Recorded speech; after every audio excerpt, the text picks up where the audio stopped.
Allez messieurs, quand vous voulez.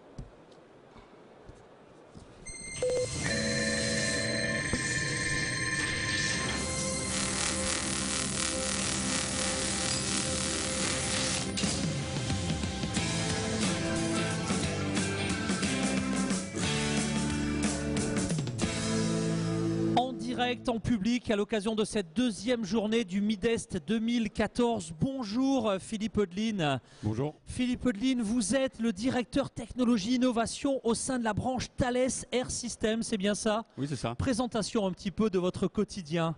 Donc, je travaille sur le site de Thales à Rouen-Imar, où j'ai en charge de la préparation du futur, c'est-à-dire définir les nouvelles technologies que l'on mettra dans nos équipements pour 2005-2010, mais aussi de m'assurer que tous les développements qui sont en cours répondent aux attentes du client.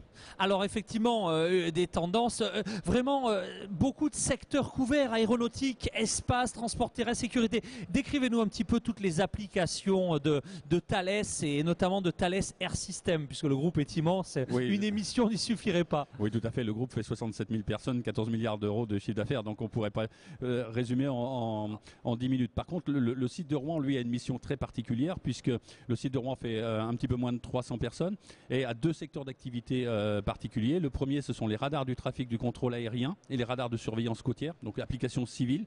Et là, on fait tout, c'est-à-dire le développement, la production, l'installation sur site, la relation avec les clients. Et on a une deuxième mission qui est beaucoup plus technique, qui est le développement des fonctions hyperfréquences, donc émission et réception des signaux pour les radars sol de Thales, que ce soit sur la Terre ou à bord des bateaux. C'est un domaine très très spécifique, c'est un savoir-faire d'excellence. Je crois que vous êtes vraiment spécialiste de ce domaine, hein, l'hyperfréquence. Et justement, alors parlons de cette intelligence collective où là, autour d'un savoir-faire très précis, eh bien, il y a tout un écosystème qui existe et que vous avez, dont vous êtes vraiment un acteur important, un acteur fédérateur. Alors, au-delà du site enfin, présentez-nous peut-être si besoin encore plus ce site de Thales Rouen, de ses activités et puis également de l'intérêt pour le territoire puisqu'autour d'un domaine d'excellence, tout un écosystème est en train de se créer.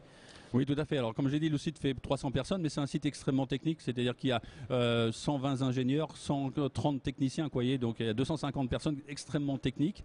Donc, notre mission, c'est de développer des produits de très très haute technologie. Et pour ça, effectivement, il nous faut des compétences extérieures, parce que ça nécessite énormément de métiers.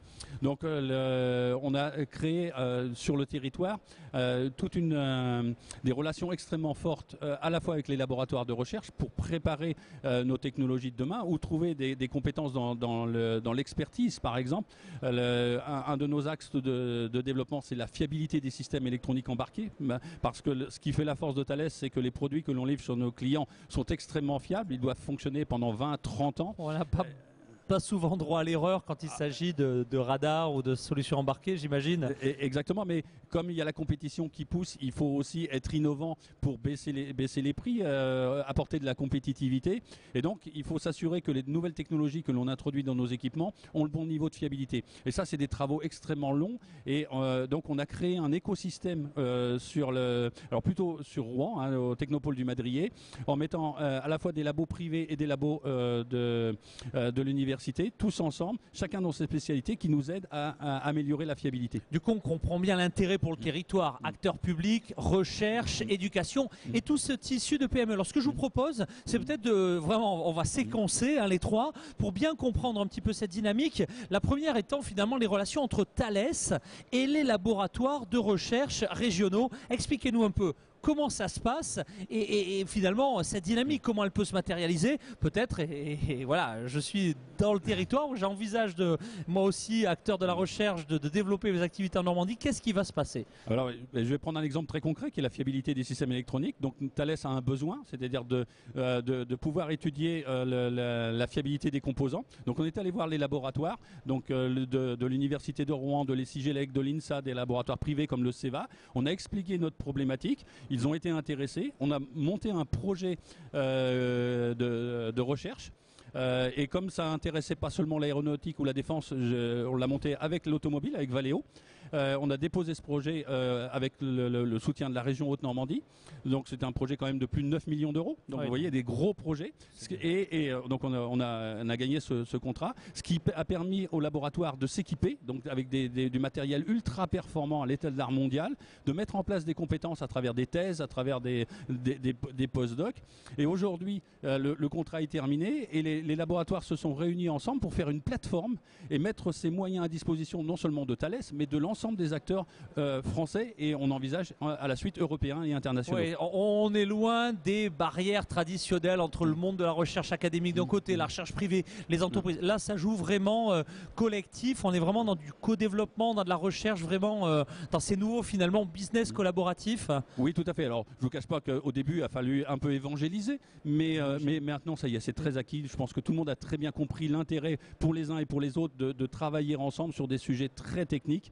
Et maintenant, ça fonctionne très très bien. Et d'ailleurs, ce premier contrat, je vous l'ai dit, est terminé, mais nous en avons d'autres maintenant au niveau français et même au niveau européen. Alors, on a très très peu de temps, mais j'imagine que le fait d'avoir un développement ouvert, collaboratif, mais aussi vous êtes quand même dans un milieu de très très haute sécurité, ça n'a pas dû non plus être facile. Il a fallu, j'imagine, inventer des process à la fois très ouverts et très sécurisés. Ah oui, tout à fait, parce que ces projets collaboratifs, effectivement, il faut pour pouvoir les monter et échanger des données. Donc là, on s'est bien sûr protégé. On fait intervenir la DCRI en permanence avec nous pour s'assurer qu'on ne prend pas de risques et toutes les données sont sauvegardées sur des serveurs très protégés. Effectivement, une belle dynamique. Alors ça, c'était la partie recherche. On continue un petit peu notre tour d'horizon à 360 degrés. On est maintenant dans la partie éducation, enseignement supérieur. Que se passe-t-il? Thales, enseignement supérieur dans cette problématique qui est très pointue et qui joue mondial finalement. Oui, tout à fait. Alors comme on l'a dit en introduction,